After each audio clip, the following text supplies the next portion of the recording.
Bien, vamos con un segundo versículo mal interpretado por el calvinismo que hace mucho daño a la iglesia del Señor.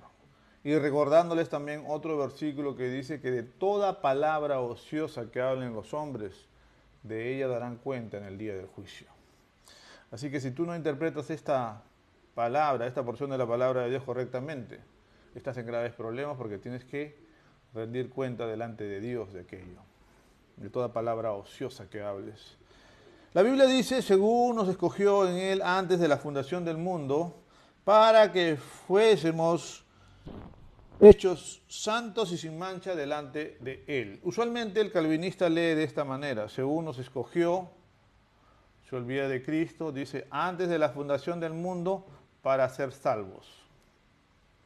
No dice para ser salvos, el propósito es muy claro, para que sean santos y sin mancha delante de Él. Hay dos etapas en el versículo. Primero dice que nos escogió, pero ¿de qué manera nos escogió? ¿Fue una elección al azar, según yo quiera, según dedocracia divina, tú y tú, porque yo quiero? ¿O fue una elección condicionada? Yo como maestro en una clase puedo decir, hoy voy a elegir a Coquito, a Pepito, a ti y a ti. Eso es una elección al azar. Pero yo puedo elegir diciendo lo siguiente, el día de mañana voy a elegir a todo aquel que venga vestido de blanco. Esa es una elección libre, pero condicionada. La elección de Dios no es al azar, no es como yo quiero, no es según el capricho de un Dios soberano, es en Cristo. El Cordero inmolado fue prometido antes de la fundación del mundo, no nuestra salvación. La salvación de cada uno de nosotros, como vamos a ver aquí, depende de una decisión, de creer en el Evangelio. Es muy importante ver el contexto antes de ir al versículo. Está hablando a creyentes. La Biblia dice en la primera parte, ¿no? A los que están, a los santos y fieles, a los que están en Cristo Jesús. ¿Cómo están en Cristo Jesús? Estar en Cristo es una posición espiritual. Estar en Él se logra de una manera. Versículo 15. He oído de vuestra fe en Cristo Jesús. Son creyentes. Pero ¿cómo es que están en Cristo? Lo dice la Biblia. Efesios 1:14. En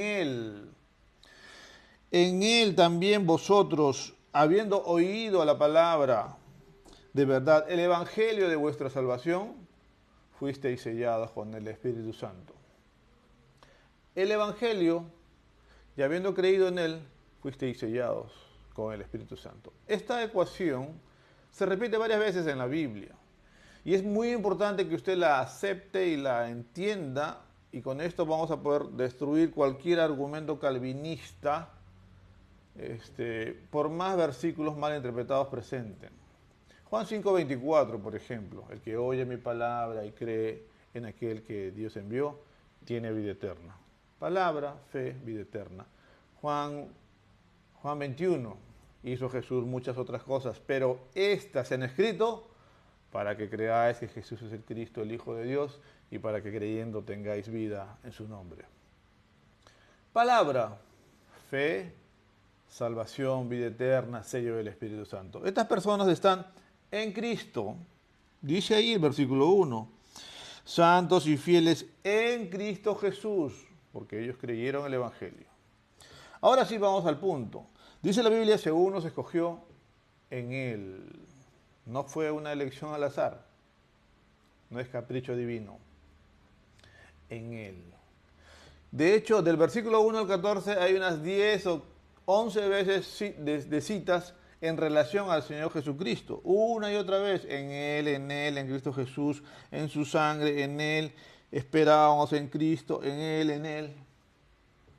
De manera que quien excluye a Cristo de la elección de Dios está predicando una herejía. Y quien incluye a Cristo, pero aún así dice que son elegidos para ser salvos, está explicando una mentira.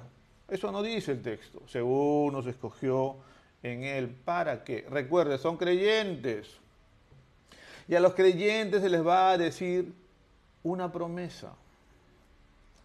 No un castigo. Dios no está enemistado con nosotros porque todavía tenemos pecado.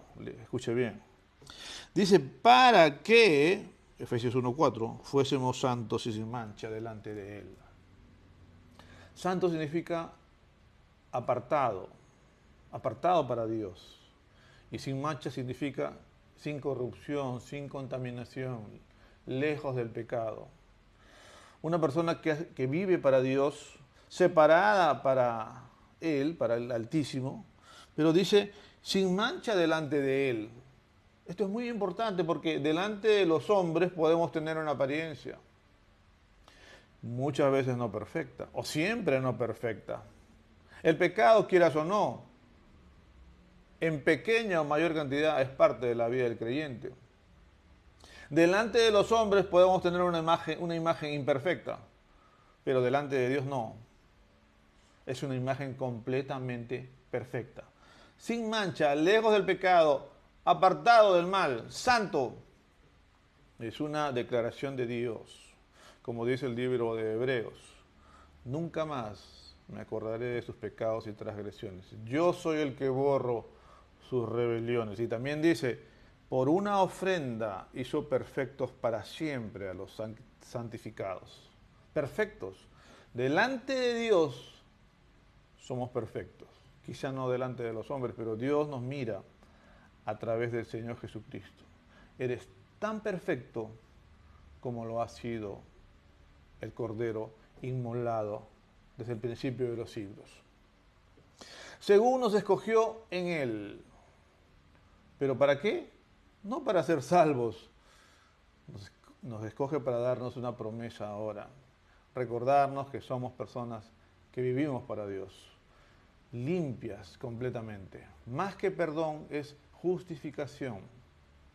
El perdón es como recordar sin dolor, ¿cierto? Pero Dios promete justificación en nuestras vidas, limpieza total. Cuando tú vas a un juicio y eres declarado justo, significa que no eres culpable de aquel crimen. Tu propia vida, toda tu vida, la Biblia dice que Dios puede declararla justa delante de Dios, sin mancha, sin culpa, santo. Justificación total al impío, al pecador, porque alguien pagó por nosotros, es Cristo Jesús nuestro Señor. Gracias a la palabra de Dios es que ahora podemos tener a Dios el Espíritu Santo después de haber creído el Evangelio. Nunca te olvides eso. Dios dio ya los pasos, la estructura para que tú puedas ser salvo y puedas estar en Él. Habiendo oído la palabra de verdad y habiendo creído en Él, fuiste sellados con el Espíritu Santo. En Él es que podemos ser escogidos por Dios según la promesa. Que Dios le bendiga, mi amado amigo, hermano.